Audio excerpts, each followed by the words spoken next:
اعوذ باللہ من الشیطان الرجیم بسم اللہ الرحمن الرحیم۔ Vitamin A, B, C, D, E اور کے علاوہ ایک اور وٹامن بھی ہے جس کے بارے میں لوگ بہت کم جانتے ہیں۔ اسے وٹامن پی کہا جاتا ہے۔ اگرچہ وٹامن پی کا نام 1920 کی دہائی میں سامنے آ چکا تھا، تاہم اس کے باوجود لوگوں کی اکثریت کے لیے یہ پراسرار ہی رہا ہے۔ خیال کیا جاتا ہے کہ مرکبات کا یہ مجموعہ صحت کے لیے متعدد فوائد کا حامل ہے۔ اب تقریباً 1 صدی بعد یہ مرکبات فلیوونائڈز کے نام سے جانے جاتے ہیں۔ غذائیت سے بھرپور یہ مواد انسانی جسم کے لیے بڑی اہمیت رکھتا ہے۔ یہ انسانوں کی ہڈیوں اور دانتوں کی حفاظت کے علاوہ بے رنگ پروٹین کولیجن پیدا کرنے میں مددگار ہوتا ہے۔ کولیجن خون کی شریانوں، پٹھوں اور جلد کو ریشے دار جزو فراہم کرتا ہے۔ علاوہ ازیں یہ بعض امراض کے مرکزی عوامل سے نمٹنے میں انسانی جسم کی مدد کرتا ہے، جن میں سرطان یا امراض قلب شامل ہیں۔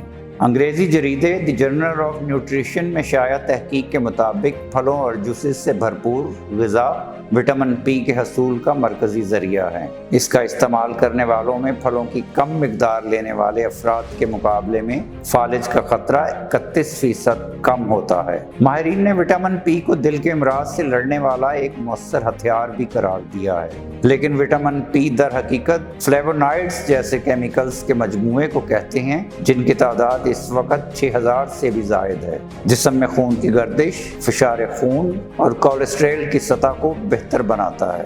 دن میں 2 کپ چائے، خواہ بلیک ٹی یا گرین ٹی ہو، پینے کی صورت میں اس میں پائی جانے والی فلیوونائڈز کی مقدار بھی دل کی صحت کو بہتر بنانے میں اہم کردار ادا کرتی ہے۔ یہ وٹامن جسم کے دفاعی نظام کو مضبوط کرتا ہے اور شوگر سے لڑتا ہے۔ وٹامن پی جلد پر نیا کولیجن بناتی ہے جس سے جلد جوان اور تر و تازہ دکھائی دیتی ہے۔